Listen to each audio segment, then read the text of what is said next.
Кутмантаңыздар менен кадырлуу телекөрүүчүлөр, сиздер көрүп жаткан Ала-Тоо 24 каналынын ишилгери программасы өмүрдү баалап, өзүңдү баалап, өзгөнү да баалап жашап, ар бир күндөн ырахат алып жашайлы. Бул күнүбүз дагы эң жакшы маанайда башталып, иш күнүбүз илгири болсун деген тилекти айтып, кызматта мен Тутан Мелисов, саламатсыздарбы? Кытайда тараган кооптуу вирус бир нече айдан бери адам өмүрүн алууда. Ал эми дарт дүйнөнүн 200дөн ашык мамлекетине жайылып, миллиондогон адамдардын өмүрүн алууда. Коронавирус 2019 жылдын декабрь айынын этегинде Кытайдын Хубей провинциясындагы Ухань шаарында тарады. Бейтаптардын көбү деңиз азыктарын саткан базарда иштеген, 5 январдан тарта ооругандардын саны өсө баштаган. Ал эми 9 январ күнү ага кытайлык адистер илдетти лабораториядан аныктап, ал коронавирустун 2019 НКО деп аталган жаңы тип экендиги аныкташкан. Дал ушул жаңы оору бир эле өпкө оорусуна эмес, адамдардын башка да органдарына өтө терс таасирин тийгизип жатат дешет дарыгерлер. Бүгүн иш илгери программасынын жүрүшүндө вирус адамдын дем алуу органдарына кандай таасир этет деген суроолорго жооп издейбиз. Ал эми студиябыздын коногу Данияров атындагы Кыргыз мамлекеттик билимин өркүндөтүү жана кайра даярдоо медициналык институтунун кулак, мурун жана көз ооруларынын кафедрасынын башчысы, медицина илимдеринин доктору профессор Сулайманов Жумабек Сулайманович. Саламатсызбы? Студиябызга кош келипсиз. Мына биз жогоруда айткандай эле коронавирус илдети дүйнөнүн бир канча мамлекеттерине тарап, бүгүнкү күндө өлүм көрсөткүчүнүн барды мына жалпы миллиондон адамдын өмүрүн алып атат. Эми ушул оору тууралуу дарыгер катары бир аз токтолуп кетсеңиз. Эми айта турган болсок, бүгүнкү күнү ушу ковид чындыгында эле өтө кишилердин өмүрлөрүн көп алып кетип атат, оорулар да өтө көп.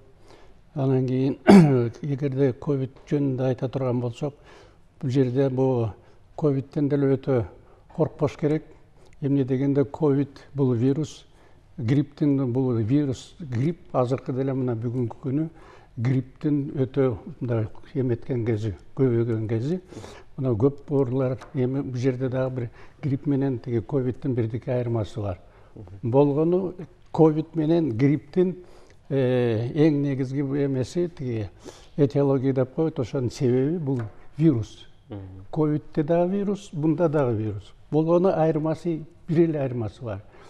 Гриппте оору бирдикке жеңил желпи өтөт, а ковидте болсо өтө татаал болуп, бат эле тиги өпкөгө түшө калып, өпкөнү жабыркатып, анан кийин кыйын эме абалга алып келип, ошондуктан баягы газабмен болбой, кишилер көп баягы кыйналып, өтө мындай кыйналып, өтө катуу абалга түшүп кетишип, анан кийин жанагындай дагы ИВЛ, анан кийин жанагы кислородный концентраттары дагы жардам бербей калат. Эми муну дарылаш үчүн болгону ошо ковид айтып атпаймынбы, бул эмети определение боюнча семейство вируса деп коет. Тигинде дагы вирус, мында дагы вирус. Болгону эле жанагы айырмасы эле. Бул өтө мындай бат эле өпкөгө жетип, анан жанагындай кыйын абалга жеткизип коет, өпкөнү сезгентип, анан кийин дем алганы кыйналып, анан кишилер мындай каза болуп кеткенде ошондон болуп атат. Эмне дегенде газ обмен жок. Кислород жетишпейт ооруганга. Анан кийин ошондуктан муну дарылаш үчүн болгону эки эмесин билиш керек. Свойство деп коет, таасирин. Кандай таасири бар? Ковидтин, вирустун да, грипптин да. Экөө бирдей эле. Анан кийин бул вирусту дагы, ковидте дагы жанагы эки эмеси бар, свойство, таасири. Бул биринчиден нерв системасын талкалайт. Экинчиден кан тамырды талкалайт. Мына экөөнү эле. Ошон үчүн дарылап атканда ошо эң негизги ошого таянып, ошолорду эметиш керек, тиги абалын түздөп, жакшы эмеге алып келиш керек, баягы жыйынтыгын. Анан ошондуктан бул гриппте болсо акырындан күчөйт. Башталышы катуу эле башталат, но бирок тиги өпкө кээ бир учурда эле өпкөгө жетип, анан гриппте эле ошо өлүмгө алып келет. Только бул жерде азыраак процент болот. А ковидте болсо көп болсо бир жуманын ичиндеби тиги мурундан ылдый кекиртекке көмөкөгө барып, анан өпкөгө жетет. Бул жерде ковидте бата эле жете калып, анан кийин баягы өпкөнү сезгентип, анан кийин жанагындай суюктар пайда болот да, баягы жөтөл болуп, анан эмне үчүн киши жөтөлөт? Баягы суюктук жана былжыреттер сезгенгенде суюктук жанагындай эме пайда болот, анан ылдый түшө берет, анан өпкөгө барып, анан эң негизги бул өпкөгө барганда да, жана альвеолага барганда баягы газобмен болгон жерде ошол жерге толуп калат, анан жанагындай көбүкчө болуп, жана пузырьки деп коет, ошондой да болуп, анан суюктук дагы пайда толуп калгандан кийин киши дем ала албай калат газобмен. Андан башка эң коркунучтуусу бул жерде бул кан тамырга таасир этип атат. Кан тамырга таасир эткенде кан коюлуп кетип атат. Ошондуктан жанакы дарылап атканда ошого көңүл буруш керек көбүнчө. Канды ылдыйкы чегине алып келиш керек. Өтө ылдый да түшүрбөш керек, кан суюлтуп. Ошондуктан бул нормага жеткизиш керек да, ошону кармап туруш керек. Анан кийин жанагындай пенообразование деп коет, жана көбүк баягы дем алып атканда суюктук эметип атканда көбүк пайда болот. Ал дагы тоскоол болот дем алганда. Ошон үчүн жанагындай пеногаситель, анан кийин жанагындай шишиктерди кетириш керек. Анан кийин баягы суюктукту дагы чыгарып, жөтөлтүп эметип коюш керек. Анан эми негизги бүгүнкү күнү күчөп атканы бул белгилүү болчу, бир жарым жыл мурун эле белгилүү болчу, экинчи этап башталарын. Эмне дегенде биздин кошуна өлкөлөр Өзбекстан, Тажикстан ошолордо көбөйө баштаган. Ошондуктан жанагы миграция болгондо ошондон келип, анан азыр бүгүнкү күнү күчөп кеткен ошондон болуп атат. Биринчи себеби. Экинчи себеби азыр суук түштү. Ал дагы бир себеп болуп, анан азыр грипп дагы бар, анан кийин жана ковид дагы күчөп атат. Бул жерде бир анча мынча эле алмашка эметет, бирдик эле айырмасы бар. Но бирок дарылаганды экөөнү почти бирдей эле. Бирдей эле. Мунун баары илгери эле мен бир нече жолу айтып кеттим эле, муну баягы дарылагандын эмеси ыкмасын бизден мурун эле бар болчу. Менин научный руководителим Фейгин деген барып, Кыргызстандын жана лор службасын ошо киши көтөргөн. Бүгүнкү күнчө ошо эки. Ошонун китебинде баары эле бар. Кандай дарылаш керек, эмне кылыш керек? Анан кийин бул жерде жанагындай нейротропный деп атпайбы, нерв системасына алып. Биринчиден баягы ковидтин вирусу мурун аркылуу кетет, ылдый көздөй. Өпкөгө жетиш үчүн мурунду жетиш керек, тамактан ылдый эмеге барыш керек, кекиртекке, көмөккөйгө, анан барып өпкөгө барат. Ошо жолдун баарын өтүш керек. Ошо башталат.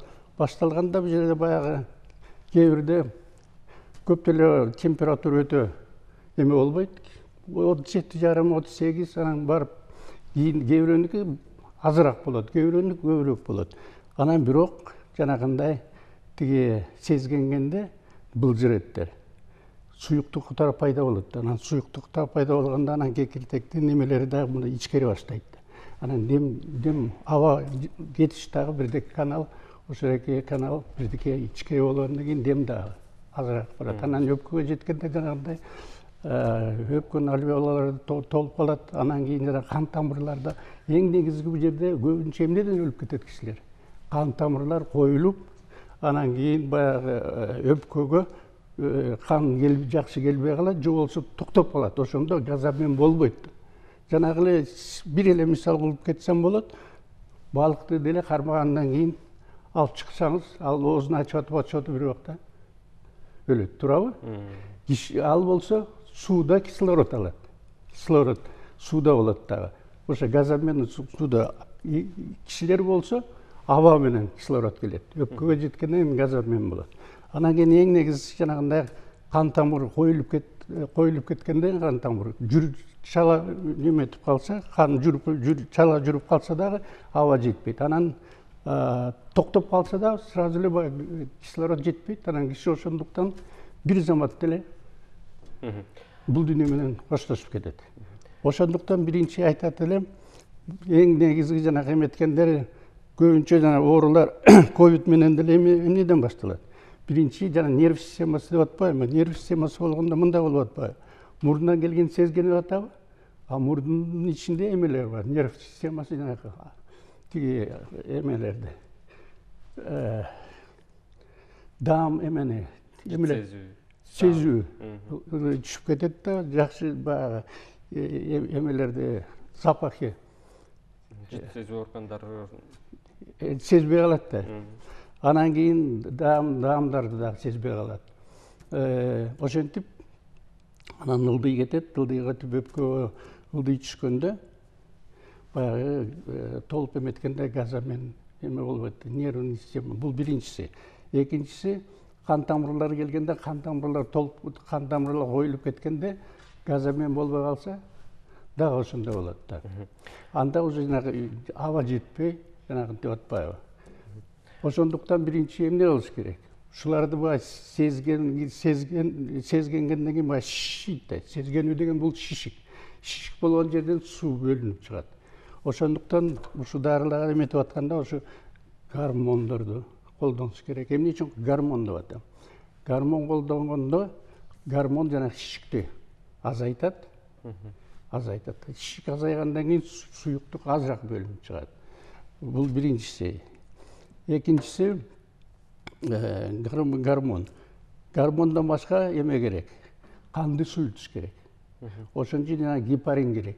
Мунун баары комплексно болуш керек. Бир күнү муну дарылап, анан алып бүткөндөн кийин муну эметиш керек. Албетте мунун баардыгы дарыгерлердин көзөмөлү менен болуш керек да. Дарыгерлердин көзөмөлү болуш керек. Өз алдынча дарыланып атышпайбы?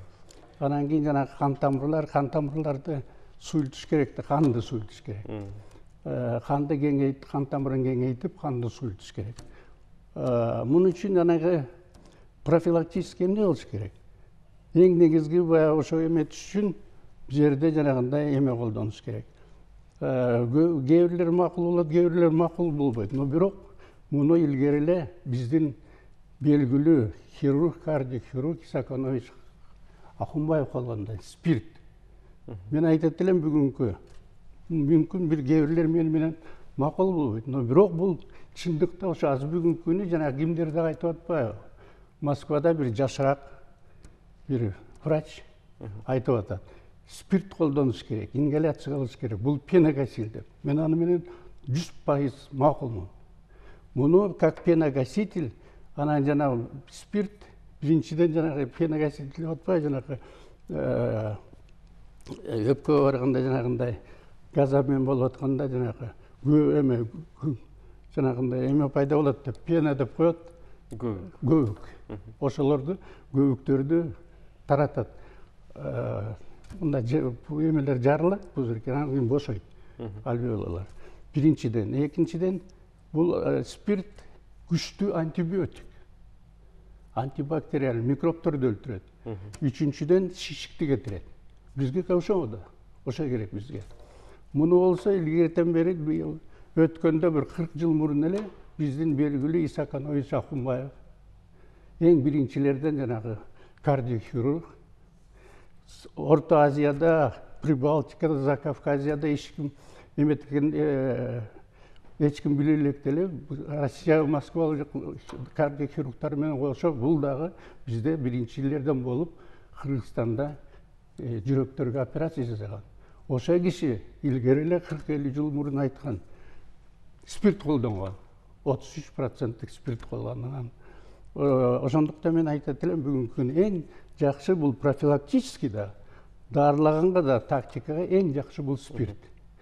Спиртти эмне кылыш керек? Ингаляция болсо спиртти бирдике мин вода мененби же суу мененби бирдике ылдыйга түшүрүп эмне дегенде 96 градусы бул кээ бирде ачыштыра берет дем алганда.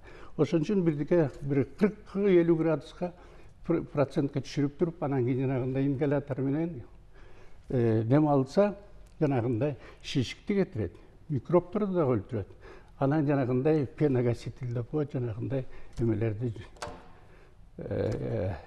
пенаны эмеде көбүктөрдү жарып, анан кийин аба алмашканга жардам берет. Бул биринчиси. Экинчиси эмне дейт элем? Жанагындай эмелерди колдонуш керек. Гормондорду. Мен руководитель Фейгин илгериле bir 40 жыл мурундағы ушуларды колдогонбуз. Жанагындай гриппердин убагында жаз кеч күздө. Эмне деген ошондо деле пайда болот. Шишик, анан кийин киши дем ала албай, кыйналып, кээ бир учурларда өлүп кеткен да убак немелер болот.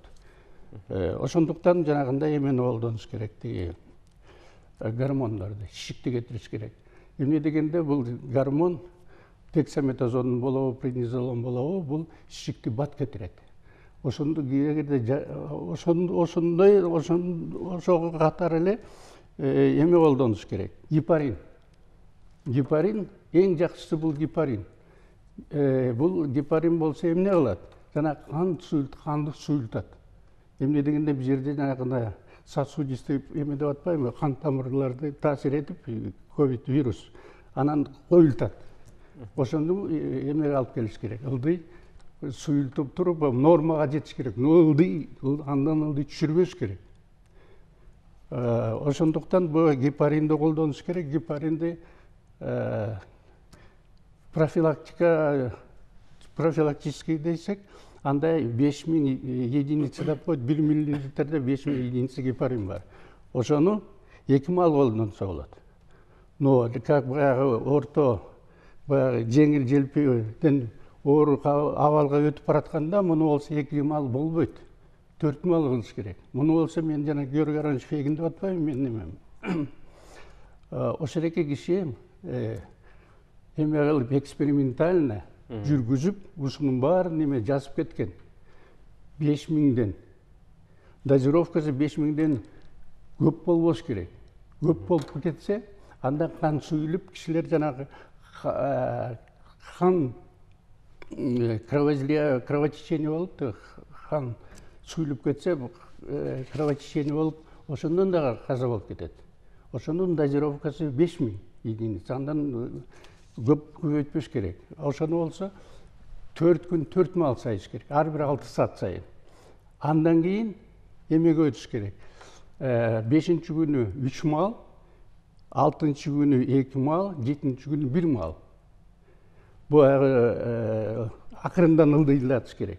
Эмне дегенде медицинада эме бар, синдром рикошета деп коет. Кайта резко баягы токтотуп койсоң, кайта тескерисинче кайта кан коюлуп кетет. Ошону эметиш керек. Бирок гепарин сайганда ошо менен катар эле сразу эмелерди эметиш керек, ичиш керек дарыларды. Бул аспирин. Аспирин никотиновая кислота деп коет. Аспиринди 1 граммдан 3 мал ичиш керек. Ар бир 8 саат сайын. Бул малый антикоагулянт деп коет. Бул да аспирин канды суюлтат. Анан аспирин никотиновая кислотаны болсо 1 таблеткадан 3 мал.